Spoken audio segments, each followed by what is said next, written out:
Hello everyone, my name is Rebecca, and in today's video I'm going to be reworking my OC Karu's design. I'll also be sharing some tips and tricks on designing characters, since it's something many of you often ask me about. Before we jump into the tips and tricks, I do want to tell you a bit more about the footage you'll be seeing as I talk. A while back I designed the villain for my fairy story that I'm working on.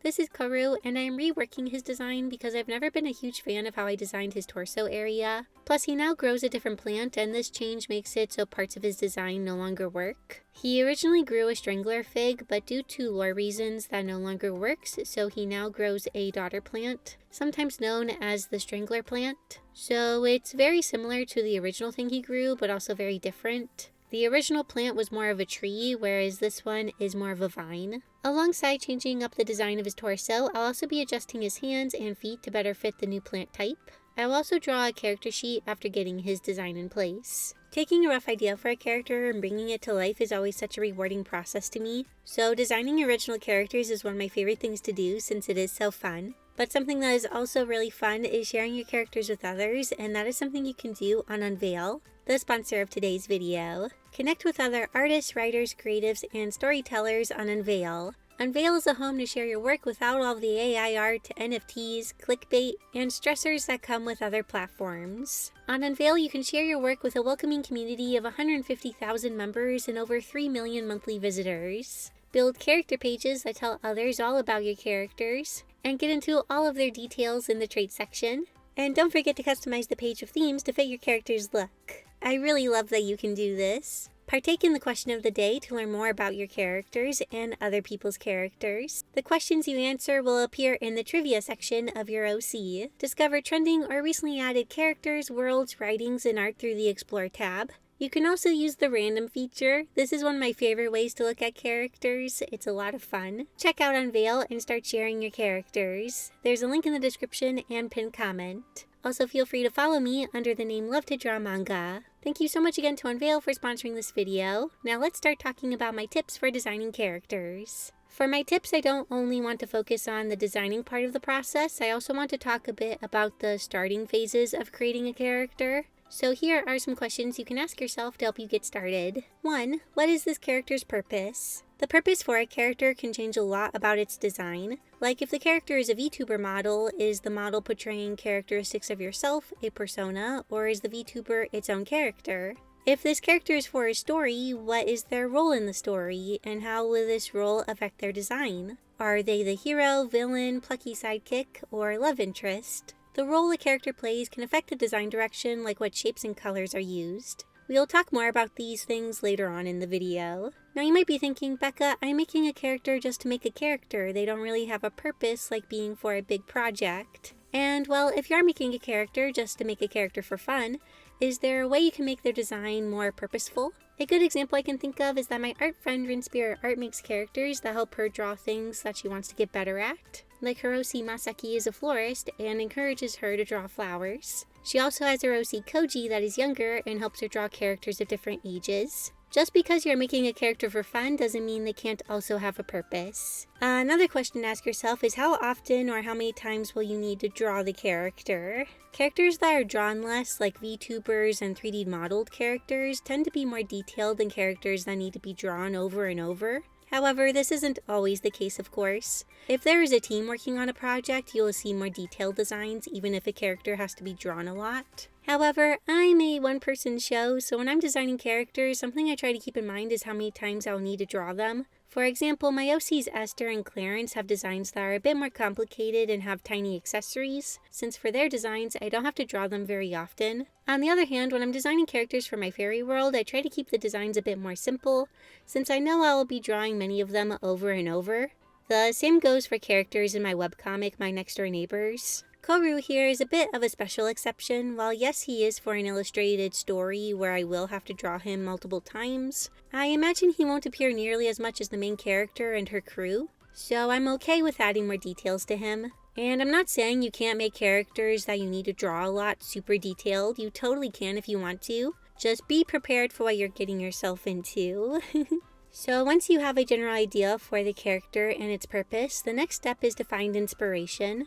When I was young, I often had two thought processes I would go through when it came to designing characters. I was either super inspired by an existing character, and my character would be heavily based off that character, or I wanted to think of everything on my own and I didn't want inspiration from anywhere because I wanted it to be super original. However, nowadays when I'm starting the design process, the first thing I do is create an inspiration board. They aren't sponsoring this video, but my personal favorite one to use is Millinote. But you can also just download a bunch of pictures to your phone or make a board in your drawing software like I did here for Koru and the references for the plants he grows. When it comes to building an inspiration board, I recommend grabbing anything that piques your interest or feels like it'll be helpful. Try to not overthink which references you grab too much, but at the same time, don't grab so many that you get overwhelmed. It's kind of a delicate balance. Sometimes once I grab all my inspiration, I'll quickly look through it and see if there are any that feel unneeded or overly similar, and I'll get rid of those ones. I also recommend avoiding taking too much inspiration from one place, piece, or picture. Remember, this is supposed to help inspire you, not help you copy other people's work. Now you might be thinking, what parts of the character should I grab inspiration for?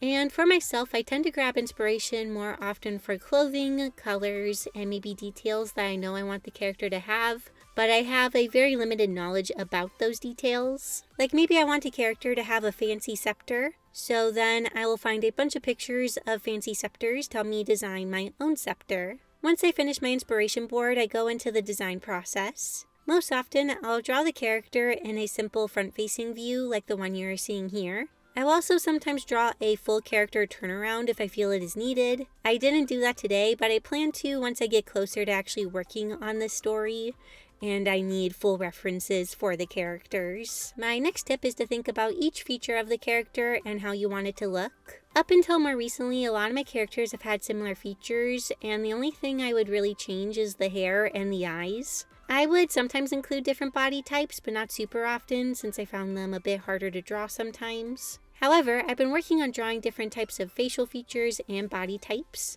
If you'd like to see me draw different kinds of facial features, you can watch this video.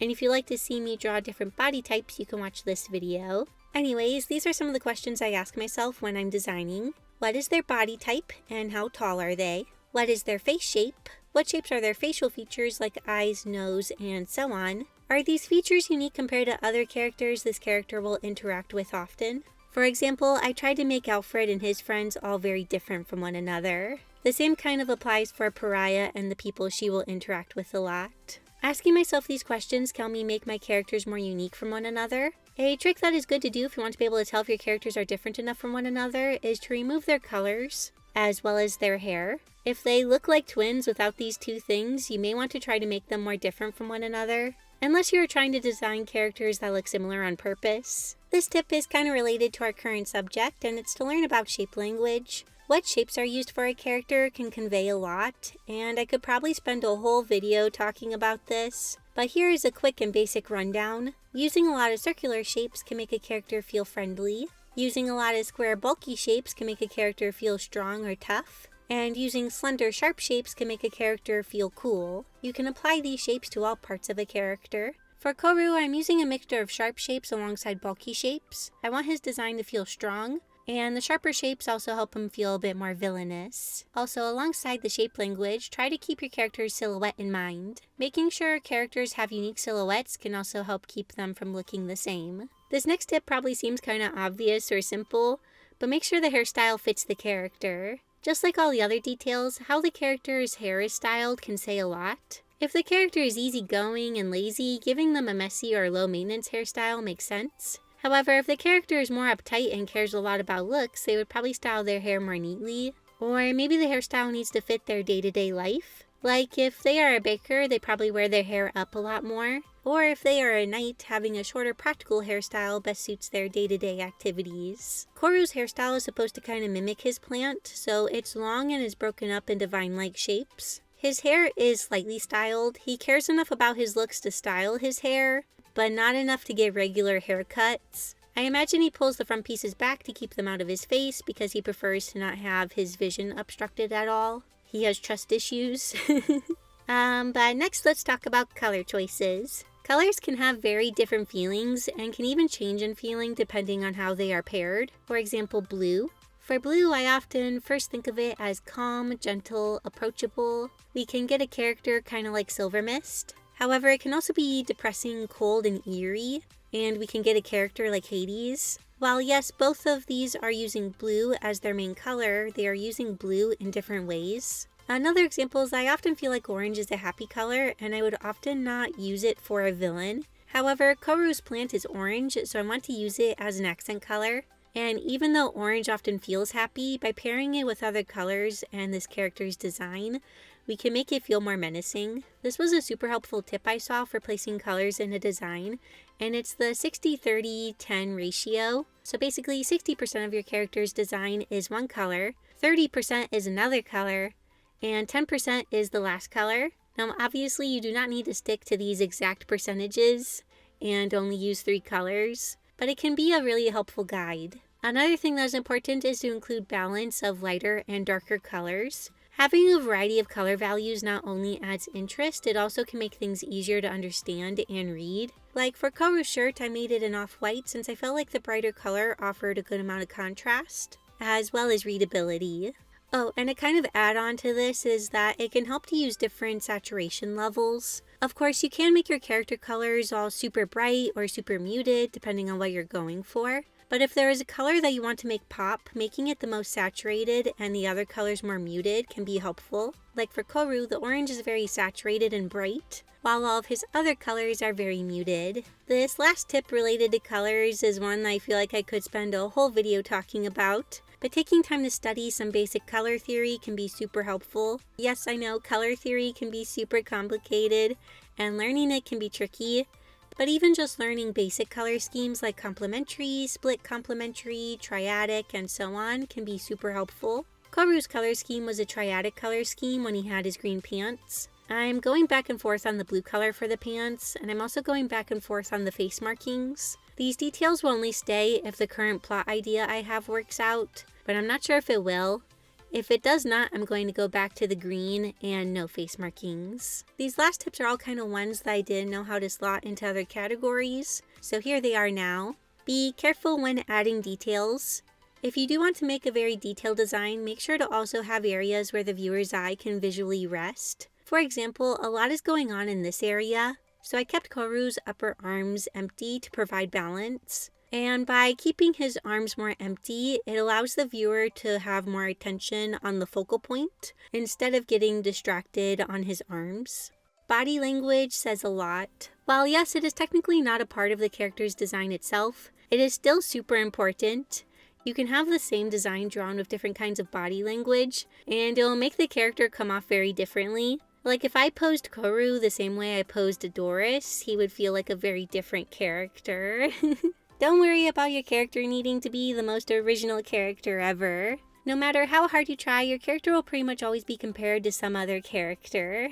It's kinda just inevitable. Don't let the fear of your character potentially being somehow similar to another stop you from creating. And last but not least, designing characters will get easier the more you do it. Just like all other aspects of art, designing characters takes practice and is a skill that is developed over time. If you are just getting into designing characters, don't be too hard on yourself. Let yourself learn, experiment, take your time, and enjoy the process. Wow, that was a lot. I hope I didn't overwhelm you with too much info and that things made sense. Like I said, I could make a whole video on some of these topics, but I wanted this video to be more of a basic overview. I guess to close things out, I'll talk about Koru's design and the changes I made. I do have to say, I am much happier with the design for his torso area. Like I said, I never really liked the original one. Since the plant is sometimes referred to as a strangler plant, I wanted the orange vines to wrap around his neck, and also around the power gem. The trickiest part was deciding how I wanted to weave the vines around his torso and neck. As you saw, everything I was trying looked like a bra.